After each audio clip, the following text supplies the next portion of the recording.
Hi, everyone. Thanks so much for joining me for another episode of So Zoom In. Thank you so much for hanging out with me this year. 2022 has been quite the year, and I'm so grateful for all the amazing guests I've had on my show. So thank you so very much. I am so grateful to have Marvin Glover as my guest today. He is quite a phenomenal man. He is a musician, a film producer, a screenwriter, a director. He makes magic happen. He sets his mind to something and he just does it. And I love that because it's an inspiration for us all. And that's what we have to do. We have to see where we find inspiration and how better than to find it from each other. So great to see you. Thank you so much for joining me for So Zoom In. How are you doing today? Great. Glad to be here. Thanks for having me. Okay. I realized you have a new album out right now, Blood. Yeah. That's pretty awesome. When did this all happen? Oh, I'm trying to think. Like all creative, yes. It started off, I wrote a song for a film. Right. And it's called No Last Call for Love. And it's from the feature film Last Call at Murray's, which is out on Freestyle Media and available through Amazon and iTunes. So I had written a song and I wrote the end credit score for that film. And so then my writing partner and I had gone in and wrote additional material, and that's where that all came together. So that was the culmination of the Blood album. And so I had started producing the videos for the project, because normally you do, if you're lucky and you have a budget, after recording, you can do a video. And I had a budget, so I did a music video for every song on the album. Wow, that's pretty amazing. Yeah, so it's pretty extensive. So I got to work with the people I wanted to work with. So I said I wanted a female director.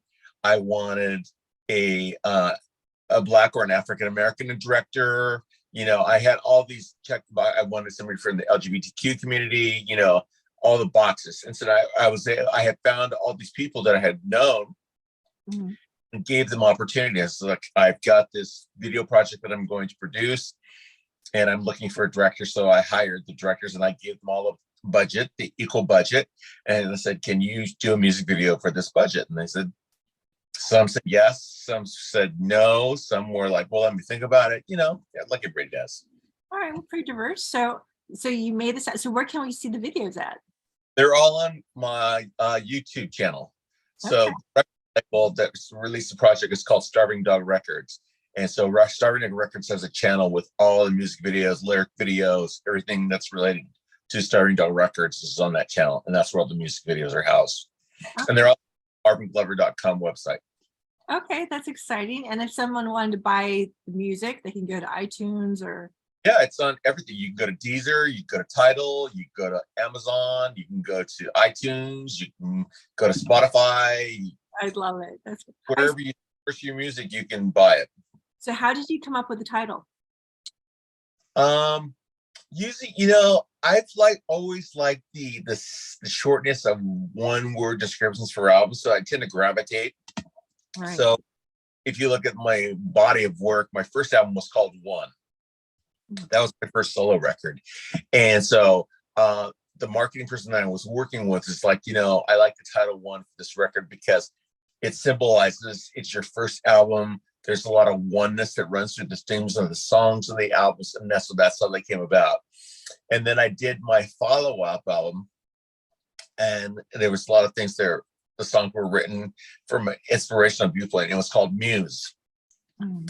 So I had written a song called Muse, and that wanted being the title of the album. Again, the people that in the marketing world that work with you come up with this, like, let's carry the one word theme through. So we'll call this album Muse.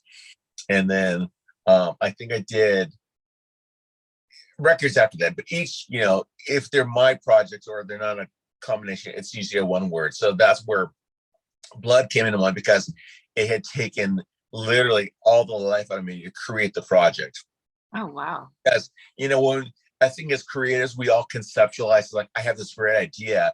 And then when it comes down to putting it pen to paper or money to do something, or, to putting it in there, it's way more than what we envision. It's like we can think of stuff. It's like, oh, it'd be great to do this, but the mechanics of doing it So is a lot more good. That's one of the things I love about you. You know, you take a thought and you see it through. Yeah. You know, and that's so inspiring. You know, it's like no matter if it's music or, you know, the film world or the TV, you know, TV realm, you know, you make it happen. You figure out a way, and there are no excuses.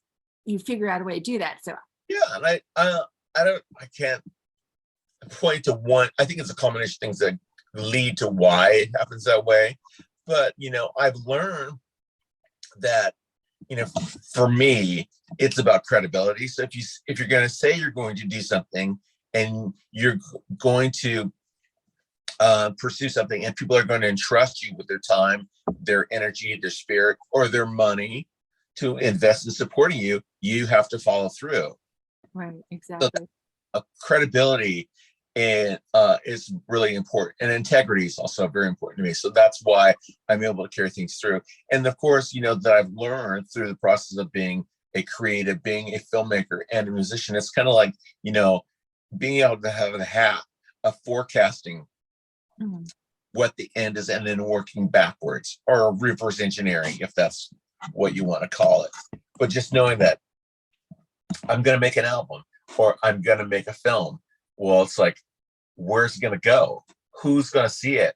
Because in general, the question that people ask you is like, where can I hear it, or where can I see it? So you better think from that vantage point first, and then work backwards, because we know we can all make a movie, we can all make a record, you know?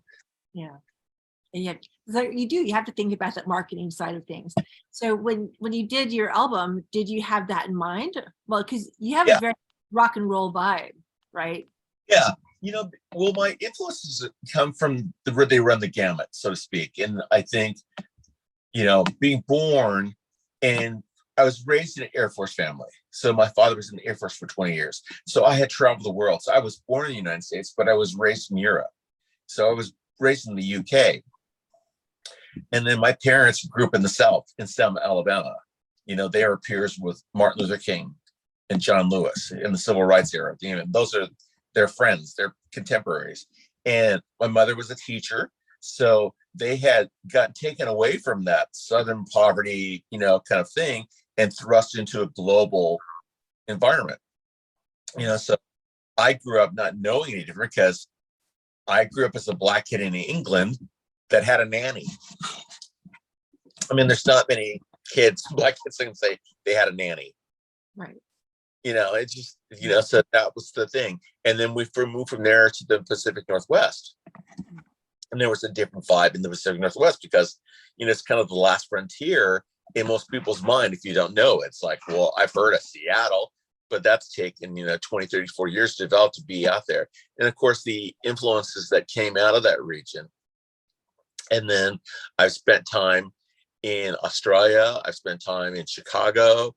I've spent time back in Texas. So I've lived in other places where other influences and styles. And so I've learned to be very adaptable. So whether if I'd grown up in like the South Side of Chicago, or in a neighborhood in Los Angeles, or in the South, I would just have specifically that leaning or that lens to be the how to shape my viewpoint. But having grown up all around the world, you know, I just take in what it is. You know, it's like I moved back to the States and started school with a British accent, and I got teased mercifully, and I didn't know what football was. You know, I didn't know what those things were, so I had to learn. And so I had all these different influences, from music to culture to art to style to fashion. You know, they were all different. Wow. So were you always interested in music as a kid? Yeah, because I was raised in the church. My family is very religious. So, you know, you go to church until you don't, you know, it's that influence that's there. So, and that became part of the culture, where I went in the Air Force, you know, there's 2 churches or 2 chapels on each Air Force base or Army base or Navy base. So at that time, there was one for the Catholics, and then the other one's for everybody else. So every other denomination went to one chapel. regardless if you're Episcopal, Methodist, Baptist, Lutheran, etc. So Catholics, whereas you had their own chapel, and everybody else had their other. So that was kind of you don't see that in outside of the military world. Right. So you had that shape, and then after we had moved off base, my dad had retired, and then we went into civilian life. And then at that point, I got involved with scouts and other things. And then I started going to my neighborhood church because my parents wanted me to go to church. And then, so that's where my scouting events were, Tuesdays and Wednesday nights. And then we had rehearsals and things. And so there was music in the church. I was confirmed a Lutheran. So that was my introduction to, acoustic guitars or musical instruments in a church. And my parents were raised Methodist and Baptist, and they had organs and pianos and drums and those kind of things. So there was always an instrument involved. So, there was theatrical plays, there was musical instruments, all this stuff always being around me. So it wasn't necessarily the religious aspect that attracted me to church, but it was all the other creative aspects like music and theater and plays. That's so exciting. Now, you have such an incredible voice. I've listened to many of your songs and I love them. I think they're just, you're this incredibly talented musician. How did you get into film? What made you turn to producing and screenwriting? It was an evolution. So I had always played music. I always played in the church. And then after college or during college, I thought I'd really give it a shot. And then I had my first job and it took me to Chicago. So I had never lived in the Midwest before. So that was a different environment. And that exposed me to the blues scene. And then exposed me to a different kind of rock scene as well.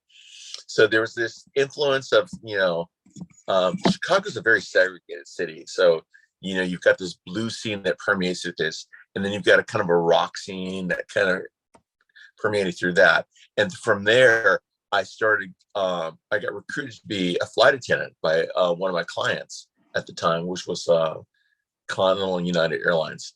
And then I had moved from there, from Chicago, and got recruited to go to Houston. And that's where I met my friend and still my current drummer on the Blood album. His name is Dale Carlson. And Dale had grown up in San Antonio, which is where I was born. So we went through flight attendant training. We had a kindred spirit because he played drums. I walked into the elevator at the training facility with a bass guitar on my back, and he goes, "You know how to play that?" I go, "Yeah." Like, dumbass. Why? Well, I wouldn't be carrying a big old bass guitar on my back if I didn't know how to play it. Exactly. I had a case for it. And then so we said we should play some music, and then we started jamming. And then we started a band called The Attendants, and that's where it all got started. And so from there, we had moved and transferred to Honolulu. And I was living in Honolulu, and then we started playing because we only had to work 8 days a month. So we had 22 days off. So we just played music, went to the beach, played volleyball, surfed, did those, and we played in the clubs, and we got better and better. And then we had a residency, and then we had gone into a recording studio with a friend of mine who is now a 3-time Grammy Award-winning producer who produced my first EP with the. And I had another band called Face the News, and that's how it all got started. So I had a band called Face the News. I had written original material, and someone had carried over from the attendance days into Face News, and then we started recording videos. And I had some friends. My friend was an air traffic controller from Sydney or Melbourne at the time, and he would stay in Honolulu because Honolulu was like the stopping point going from Australia to the States to Los Angeles. And then he started, they were cameramen for Sky TV in Australia, and which is a big, part of, I think it's owned by Rupert Network, or it's the competitor. I'm not sure, but they had worked for that. And so they had cameras, and they were like, well, let's just shoot some music videos for these new songs that you recorded for your EP.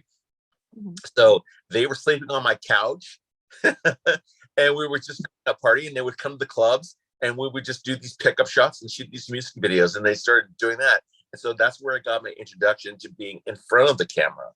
Wow. And shooting music videos. So I had, I was kind of like on the cutting edge because you had to have music videos. So in Australia, you just do a music video, or the UK, you do music videos. And then, that was just the way you did things.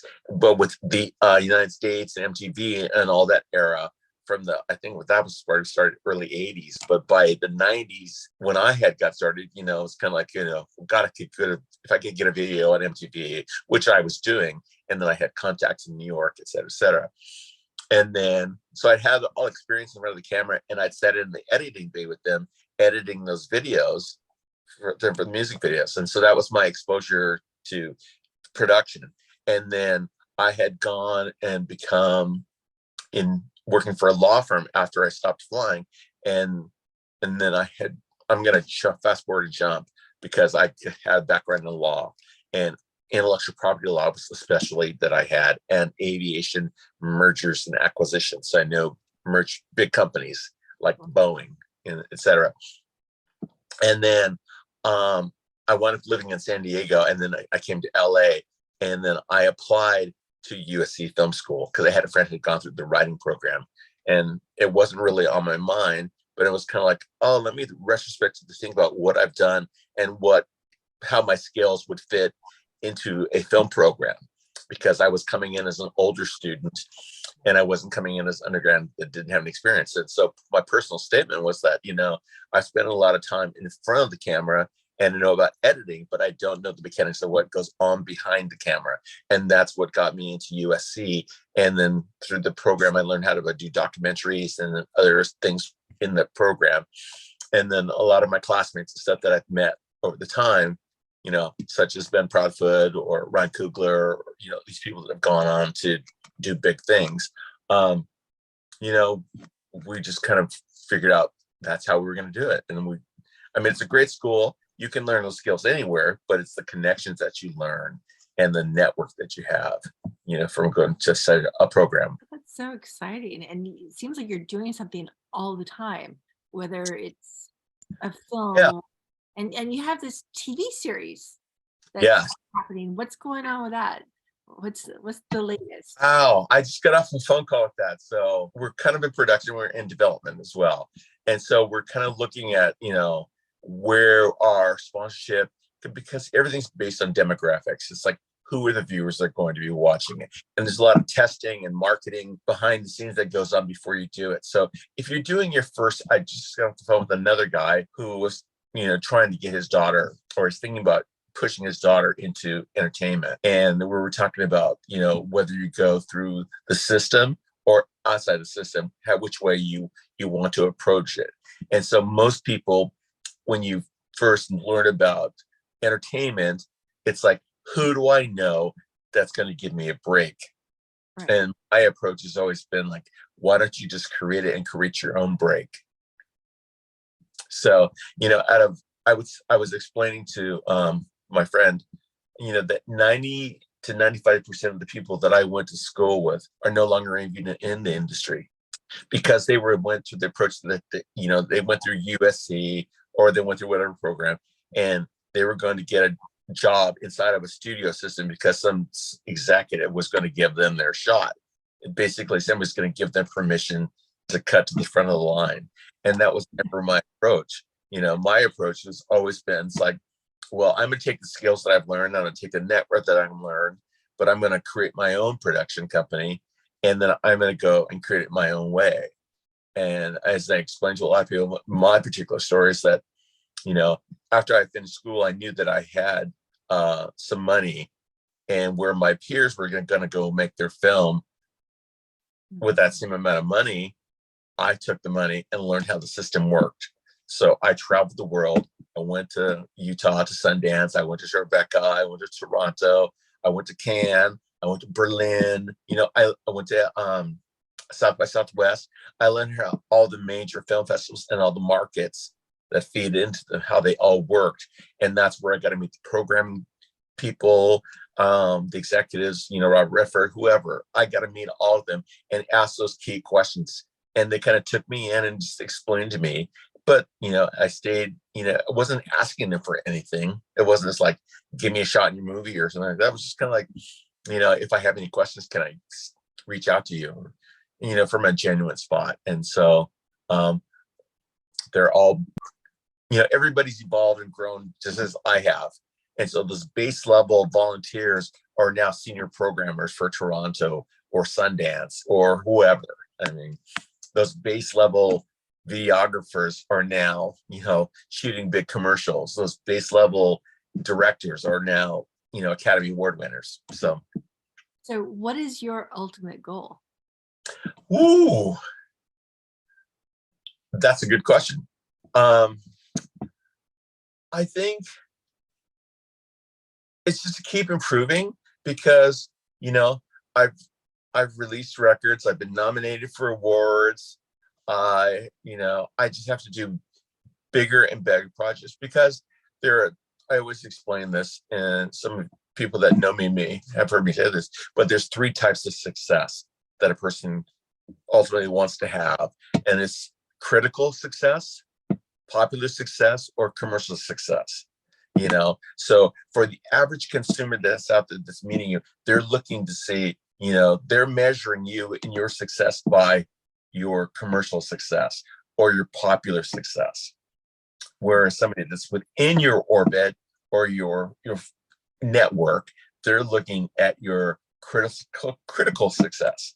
That's like, you're highly touted. You didn't win an Academy Award. You haven't done gotten an Oscar, or you haven't done a blockbuster film, but you've been highly touted through the New York Times or Wall Street or whoever, or a magazine.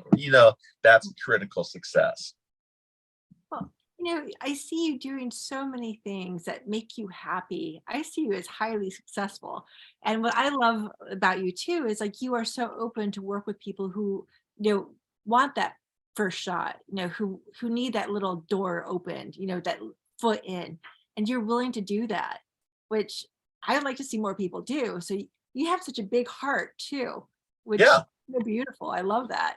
Yeah, and I think, but that's how I'm wired. Everybody, it's like within the music industry or music community, there are so many musicians, just like within the film or stage community, there are so many talented people out there. And so, everybody's looking for a break, but, a lot of times somebody's got to step forward and create the opportunity for people to have their break. So for the friend that I was talking to today, I was just saying to him, he's like, I was posing the questions like, what do you think you want for your daughter to achieve? What does your daughter want to achieve? Because at this point, he, I think, has a passion for her to get into the television and film space. And I don't know if that's necessarily what she has a passion for. Right. Because she's an athlete. So she wants to do that.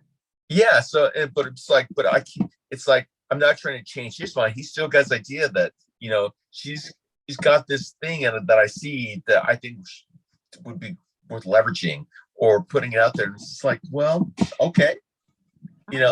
If you feel strongly about it, then there's a couple ways. You can either go, somebody giving you an opportunity, or you can create an opportunity for her. And I think a lot of people, I would say, I hate to put numbers to it, but I would say the majority of people are afraid to create a vehicle and promote themselves. They are more looking for permission to be a part of a network or an opportunity that's going to showcase them. And but people have fear, but did it get over that? Did you ever have any fear? I mean, did you ever once think? I'll say no, but I mean, I have fear with everything. I always second guess everything I do. If I left that stop me or debilitate me, I would never have done what I've done. So you just have to keep going. And our society is one where easy to build. It's not so easy to build somebody up. It's like we want to pump somebody up after they've made it or if they've established. And and I'll give you somebody, for example, Gaga or Beyonce. They had been on the scene, they've been sweating it out as kids, not being recognized, and for a decade, and then they had put their time in, and Beyonce's father had worked hard and networked to create an opportunity for her because those girls were there, and with Gaga, her parents helped her, and she played in bars and clubs in New York, and then she had finally found the right producing team to work with to help her do her first EP. Inevitably she would have a major label to promote and push behind it, but she'd put the work in all of her life and then spend 10 years writing and honing her chops. So it wasn't an overnight success thing. It's like another one would be the Dave Matthews Band. So Dave Matthews had been on the scene, writing albums, touring. I think they had done 9 albums or 9 years before they got their first break with their first album. Wow. Yeah. That's just it. You have to keep doing it. No Yeah. matter. I say that to people because if you're not willing to put the work in like most people are, then why do you think that you deserve to cut to the front of the line? Right. Exactly. You have to put in the blood, sweat, and tears. And that's what it is, being a creative. That's how you create the art, though. That's part of you. You're creating.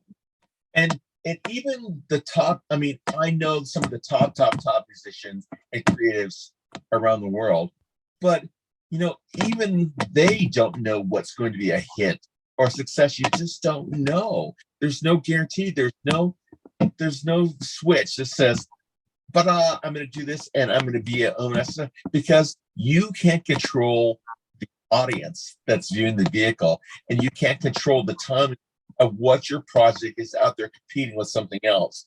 So there's no formula for saying that I can go make this record or make this film and release it and it's going to be a hit because somebody else in another camp the next block over is doing the same thing and releasing their thing at the same thing as mine, and we both put our projects out at the same time. Theirs resonates with people and mine doesn't. Devalue mine? No. I stick with what I'm doing, promote it to the best of my ability, and then carry on. Yeah, and love every moment of it, right? But a success, because the fact that I went through it, I made a plan, I knew that I was going to release it, and I did it under the best conditions because I knew where I was going to go at the end. I knew I was going to be releasing it. I knew that I was going to promote it in such a way, or that I would have the tools and materials to release it and promote it. That's so exciting. All right. So what has been your highlight for 2022? What has been the best thing for you, or your favorite thing? 2022 has been hard. First of all, I started the year with my father being ill and passing away. So that's been a huge cloud running over the top of me. And then, so having to pull myself up and get through that, it's been very difficult. But knowing that I could, and that I didn't have to worry that he was suffering.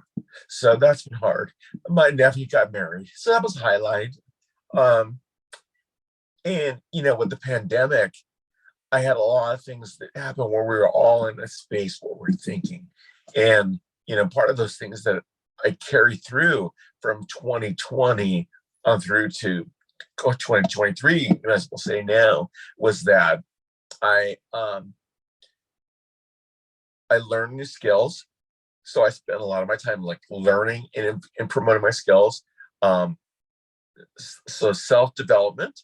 I spent a lot of time giving back, which I've always done, but my time is mentoring people and coaching people and counseling people. That was a part of my sky. And then routines was another part of it. So it's I'm not going to follow out a routine. So it's simple things I get up and I make my bed every day. Right. It's something small and something so trivial, but it's just a routine to keep me on. I'm not going to fall prey to whatever the conditions of the world or the environment that are out of my control. I get up, I think, whoever, that I have the ability to breathe and live another day, and I can make my bed, I'll have my coffee and settle into my routines. So that's part of the good thing, is that I've had that kind of routine. And of course I work out, so I've always trained, but I just increase my time with my trainer and spend more time working out. it hasn't been at the gym, but it's been here at my home, and I have a lovely yard and I have an environment and space to do it. And then of course, the aspects of learning new skills. So whether it's learning a new editing skill or learning a new marketing skill, or any kind of self-improvement, or I've spent a lot more time with my musical instruments, learning how to play my keyboards, or learning new techniques of my guitars. So I've consistently done that. So whether I go to a lesson to sing, or whether I go to a lesson to play my guitar, I always block out 45 minutes or at minimum 30 to do those things, block time every week. And then of course throughout the week to practice and hone those skills. And the same thing with mentoring. I'll sit on Zoom calls or meetings with groups, and I will help people. I think it's because we're all at different levels and we're looking for solutions and how to do things. And when we're working remotely or from home, it's easy to be isolated, so you're not exposed to other people and surroundings. So like when we saw each other at an event, it was great to see you live and go, oh my God, I love you, I want to hug you, I want to touch you and kiss you, and and bring love on you, because we miss those things as we're social beings.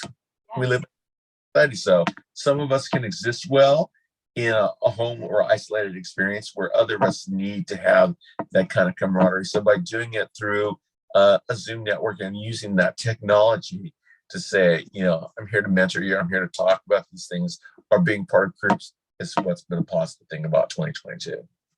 Right. So what are you looking forward to the most in 2023? What do you want to see happen? Wow, I've got some big stuff going on. So right now, I had started a project in the end of 2019, 2020. It's a documentary film on Black winemakers. And so, due to circumstances, due to fires, during COVID, due to financial, whatever the case may be, and we had to shelf the project. And then it came back to life. So during this year, and then as a part of resurfacing, I had other people come to me, and I thought of a new way of reimagining the project. So I just was able to elevate it in a different way than I'd ever thought. And then by putting myself out there, I put myself out there to a friend, and he's somebody that I respect and admire, and he encouraged me to go forward.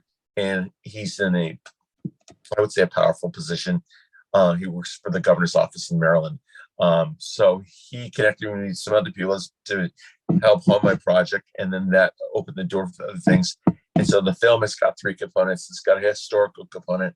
So I'm working with some historians and local librarians on the East Coast to capture that part of the story. And then I have the current day, what's happening in the environment with the community. And then I have the educational component. So I've been expanding my knowledge while expanding my knowledge of that craft in that field for the documentary. And then of course I have now a fiscal sponsor. So people that contribute to the project, those contributions are tax deductible. And now I'm in the process of where I have enough footage. I have a composer on board. I have all the back end teams to assemble and put the thing in place. I have to finish raising the funding to shoot the project, but I'm also looking now for a distributor. So with your first or second or third or fourth film, you make the film and then you figure out what you're going to do with it. But at this point, there's a distinctive flip where you only get so far, and then you stop just when you got your idea where it is, and then you go and look out for who is going to be the person to best serve the project. So I'll be going to some markets, and I'll be traveling a lot the first quarter of the year to find the right partner to distribute the project, and then I'll come back and finish it. That sounds very exciting. Yeah. Very exciting. And it'll be like a 2-hour documentary. Yeah, a 2-hour documentary. Will you be contributing any music to it yourself? I will. I've already been writing, so that's part of my routine. So I have a studio here at my home, and so I've been sourcing ideas. So I've got a Spotify playlist with things that are appropriate for it, and then I had a composer reach out to me because he's wanted to work with me. So I had two composers. I've composed myself, but I had two composers reach out to me and say they want to work with, and they, have been lobbying me to work on this project. And so it's, it's like a relationship, it's like dating. It's like, who's going to be the best person and who's going to be a source. So where I have to be thinking in a different way, where this is a theme film targeted to minority or African American specifically population.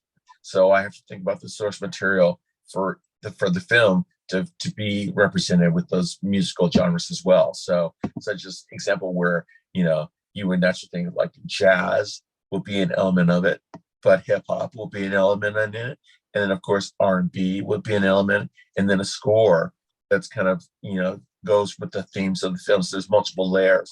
So with and they're both named Daniel, as a matter of fact. So having conversations with these gents about what my thoughts are, because I'm trying to source and hire and bring people from communities that aren't necessarily represented in this industry. So it's like I'm looking for, people of different ethnicities or genres to bring to the film that aren't represented, because that seems like the appropriate thing to do. So a friend of mine I approached to edit the project, and she and I went to school at USC together. So she's in television. So, but she's female and she's African American. So I wanted to give it the first shot.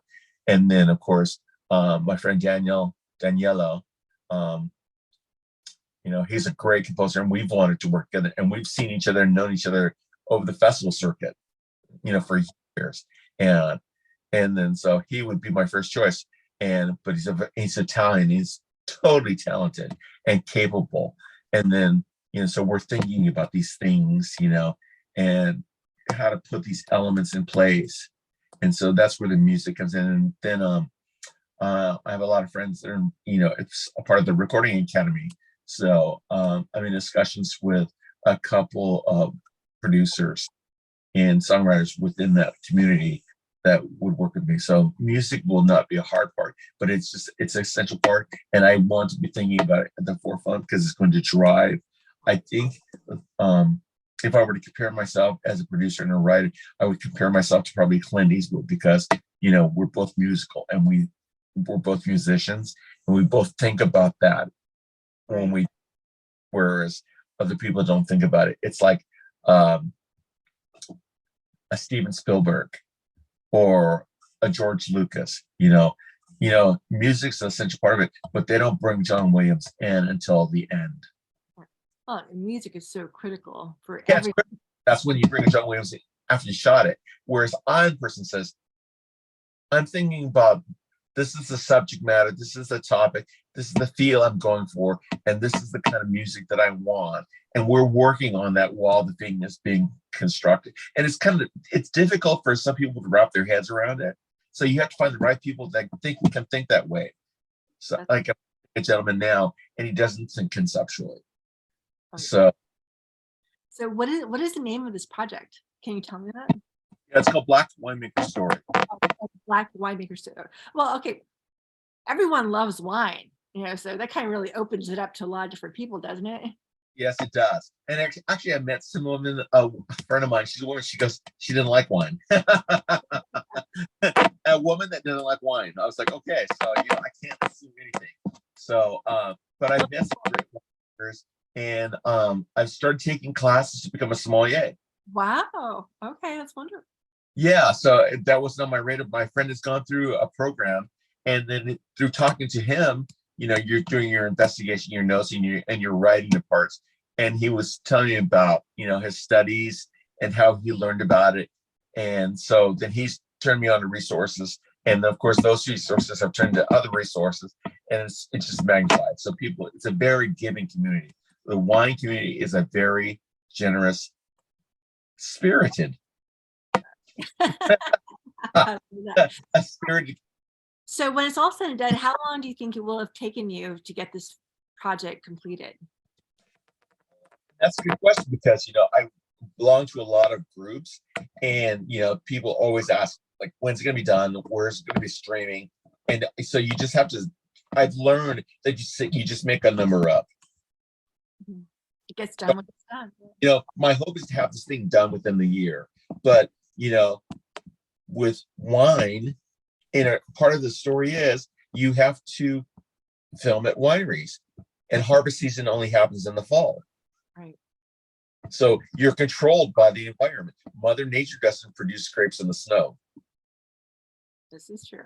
So it's kind of like, okay, let me back that out of the equation. Mathematically, I'm going to do this. So, those kind of things. Of course, with this project, whereas others I haven't done, there's an extensive amount of travel. So it's not as if you're going to a studio and shooting. I'm flying to Washington, Oregon, Northern California, Louisiana, Atlanta, Maryland, Detroit, upper state New York. So I'm traveling to all these places, and that's not cheap. Yeah, that's you're talking $300 to $400 per airfare for each joint, plus your crew. Yeah, it gets pricey fast. So so each segment of this film is probably $10,000. Wow. Well, may it be a very successful film. Yeah. So I'm not expecting to make a fistful of money from this. It's just a project. It's a passion project. It's a very important project, and it's telling a story of a community that people don't know about. So that's what makes it interesting, and it's something that I've never done before. I'm not known for being in the documentary space. So being a narrative filmmaker or a narrative musician, I do things very linearly, and using a different type of muscle creatively for documentary. That's a learning thing, because all the traditional rules that apply to filmmaking and music making in the normal sense don't apply in a documentary world. So I've been it's nomination season right now, so there's a lot of consideration. So I go to screenings for films almost every night of the week. So the studios are renting out theater spaces, inviting members of the PGA or the Grammys or whoever to come to screenings. And there's a lot of good documentaries out there, and and narratives, of course, for everything. So I'm learning and I'm seeing, but I'm really watching how these documentaries make. So it's school. It's like an extension of film school, because you're doing Q&A with all these directors, and you're learning about what it takes, or what it took for them to put their project together.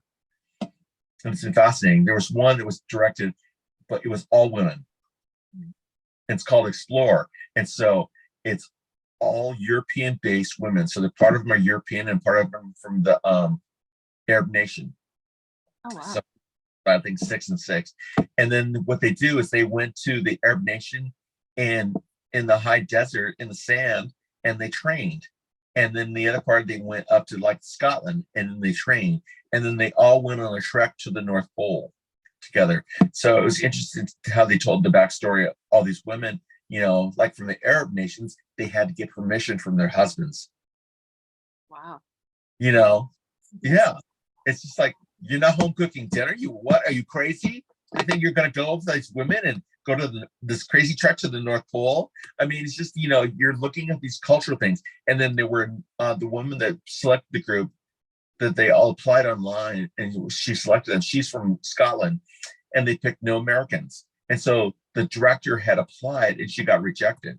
But so she inserted herself by filming them. And so that's how she directed them. And it took her, I think, I want to say 6 years for her to make her documentary. And that's generally the standard length for people that spend on a documentary.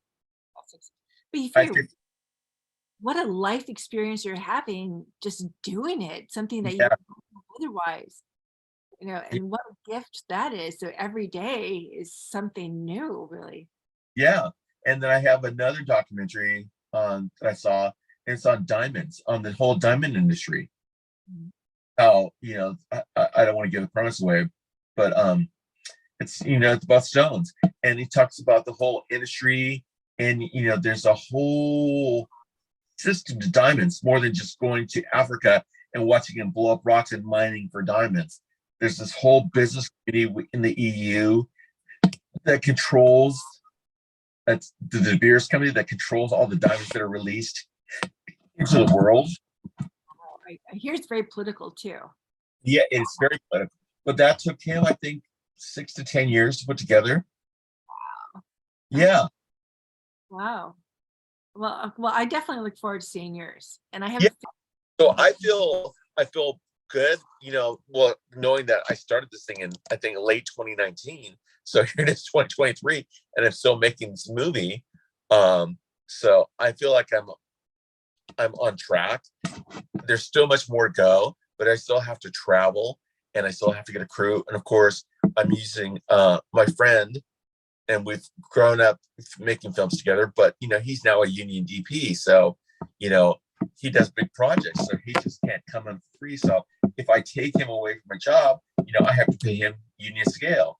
I mean, he shoots Red Table Talk for Jada Pinkett Smith, amongst other things. So it's like, my peers that were doing stuff for freebies for me are now, industry giants. And if I want, we're friends, so of course I want them because I'm comfortable working with them, but I also have to pay them at the scale of where they're at, and my scale is in my skill, so I have to budget according to what I should be paid, because that goes into your equation as well, as where you just do it because you have the skills to do it, but if you're going to be doing any kind of financing, if you're going to be doing any kind of grant or any kind of thing, you have to value what your time is, and you have to report that for the people that are giving you the grant.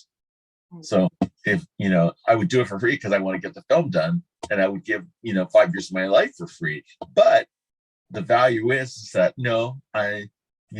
budget needs to be for what to pay for my lights and my gas and my food and my things. I'm an expense just like the sound guy and the wardrobe and the camera team. So I have to factor those numbers into the budget when you're doing it. Part of it, and that's but you're going to come up with a remarkable film. I just know it. It's going to be very, very excited. I'm very excited.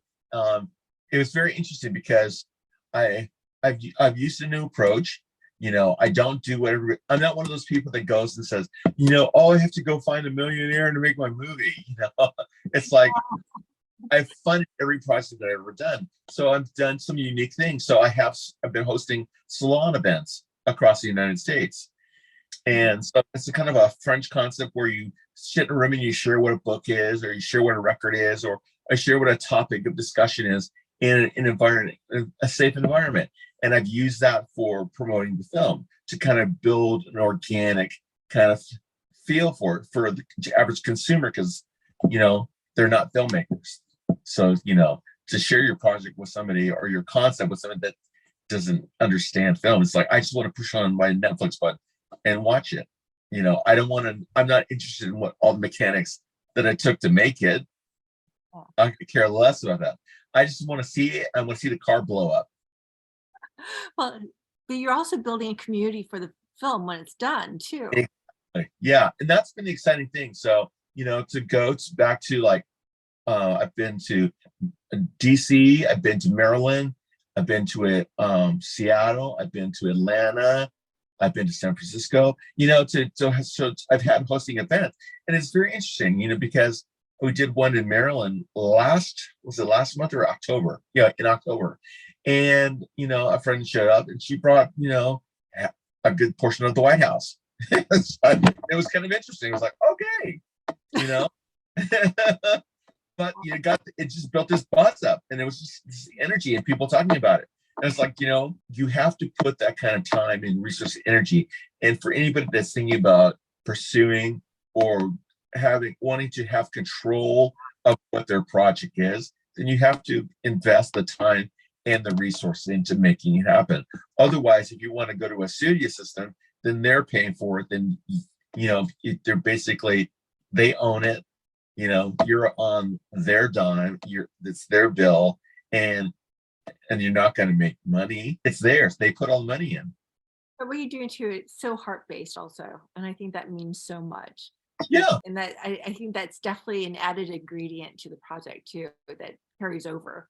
It's Yeah, just that viewers really feel that when they watch it. So that's really important. absolutely. It transcends both for music projects and for film projects. So, it's at a point now where I guess you get to any point where you can be selective, like what kind of role you're going to accept or what kind of project you're going to accept, and if you're going to take it on, are you taking it on because they're just offering you a lot of, money or resources or accolades or this, or you get to work with somebody that you've wanted to work with. There's got to be some kind of pull for why you're doing it. Why you're giving. For me, I'm giving up my time to be someplace. So it's like, if I'm going to spend time working on your film, I want to feel like I'm contributing to helping you elevate your craft, and I know that you will be happy to receive that. And that will be, a payment for me, in the goodwill department.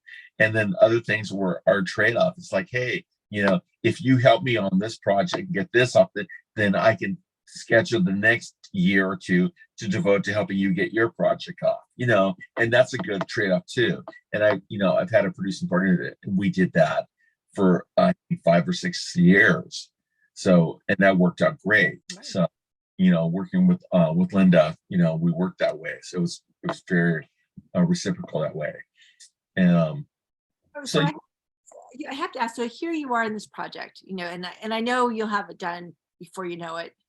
Do you have other projects already lined up in the back of your mind? Yeah. Wow. I have books that I have optioned. So I'm trying to, for me, there's logistics standpoint, and I mean, there's practical and logical. So practical means, for me, knowing what I know and knowing how to work all the components of what the industry is, and having been a student of learning how to do everything, I want to have my hands in all those things, whereas if I were to go inside of a system and just say, okay, learn these lines, stand in front of the camera, say the lines and go home, that would never work for me. It would, because after you produce and after you directed and then after you've done a certain number of roles, having that controller seat at a table is very appealing. So, and it's not that I couldn't, because I have done that before. I have been on projects where I just, here's my role. I'm your, associate producer, and you're going to write me a check, and I'm going to come and report to set and do my 12 to 13 hours and go. And I'm not going to invest any more energy, that before as well. So, some people can do that and some people can't. Some people totally have to have their hands in everything. And other people are like, I just need permission, somebody to tell me that I can go do this. Well, that's not you, because you make it happen. You get that thought going and you just do it. And I love that. Yeah. And I'm so very proud of you. And I look forward to your documentary coming out. Now, give me the name again. I just want to make sure I get it right. BWS Block, Winemaker Story. That's going to be an amazing documentary. Yeah. All the social. So we've got iconography. So if you find an icon with a wine bottle that says BWS in it, Block Winemaker Story, that's us. All right, definitely. So it's just, it's also about learning about how to market, and it's like, how do you find yourself? How do you find yourself on Twitter or Instagram, or so everything's gonna look consistent and be easy to find. And if for whatever reason someone wanted to contribute to it financially, is that something that you still are considering? Yeah. If you want to contribute, blackwinemakerstory.com. Okay. All right. And the same iconography is on there. And go to Las Vegas. You can follow us on Instagram. You can follow us on social media. You can follow us on LinkedIn. You can contribute to the project on the support page on support, and you get a tax write-off, 100% tax write-off. So. I love that. And learn a little bit about history. I love that. Yeah. All right, well, I will definitely share. And Marvin, thank you so very much for your time. I'm so very proud of you, and I'm so glad to have you as a guest. So thank you so much. Great to see you, and seeing you at the Grammys. Yes, and I'm so excited. I did not know that it was only for voting members, so I feel quite honored to be going. So yeah, very quite just the mover and the shaker, Marvin. It's like, oh my gosh, I want to be you. You just got it up, my dear. I love it. So thank you for being so inspiring. Thank You're you. welcome. All right. Take care. You too. I'll talk to you again very soon. Okay.